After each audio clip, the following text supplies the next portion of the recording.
ಇಂದು ನಾವು ರಾಮಾಯಣದಲ್ಲಿರುವ ಒಂದು ಅದ್ಭುತ ಶ್ಲೋಕದ ಅರ್ಥವನ್ನು ತಿಳಿಯೋಣ. ಸಕ್ತಂ ಗ್ರಾಮೇಶು ಭೋಗೇಶು ಕಾಮವೃತ್ತಂ ಮಹೀಪತಿತಂ ಲುಬ್ಧಂ ನ ಬಹು ಮನ್ಯತೆ ಸ್ಮಶಾನಾಗ್ನಿ ಮಿವ ಪ್ರಜಾಂ. ಈ ಶ್ಲೋಕದಲ್ಲಿ ಮಹರ್ಷಿ ವಾಲ್ಮೀಕಿ ಒಬ್ಬ ರಾಜನ ಗುಣಗಳ ಬಗ್ಗೆ ಹೇಳುತ್ತಾರೆ. ಅದರ ಅರ್ಥ ಏನು ಗೊತ್ತಾ? ಒಬ್ಬ ರಾಜ ಅಥವಾ ನಾಯಕರು ಕೇವಲ ಭೋಗಿಗಳಲ್ಲಿ ಮುಳುಗಿ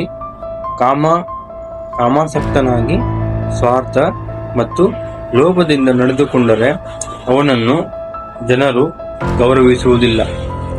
ಹೇಗೆ ಸ್ಮಶಾನದ ಬೆಂಕಿಯನ್ನು ಜನರು ದೂರದಿಂದ ಮಾತ್ರ ನೋಡುವರೋ ಹಾಗೆಯೇ ಕೆಟ್ಟ ನಾಯಕನನ್ನು ಜನರು ಮನಸಾರೆ ಒಪ್ಪಿಕೊಳ್ಳುವುದಿಲ್ಲ.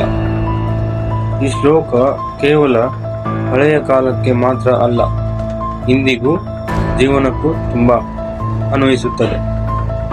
ನಾಯಕನಾಗಲಿ, ಕುಟುಂಬದ ಮುಖ್ಯಸ್ಥನಾಗಲಿ ಅಥವಾ ಸಾಮಾನ್ಯ ವ್ಯಕ್ತಿಯಾಗಲಿ ಸ್ವಾರ್ಥ, ಲೋಭ ಮತ್ತು ಭೋಗಗಳಲ್ಲಿ ಮುಳುಗಿದರೆ ಗೌರವ ಕಳೆದುಕೊಳ್ಳುವುದು ಖಚಿತ.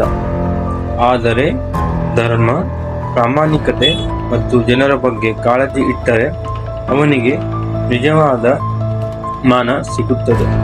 ಇದೇ ರಾಮಾಯಣ ನಮಗೆ ಕೊಡುವ ದೊಡ್ಡ ಸಂದೇಶ.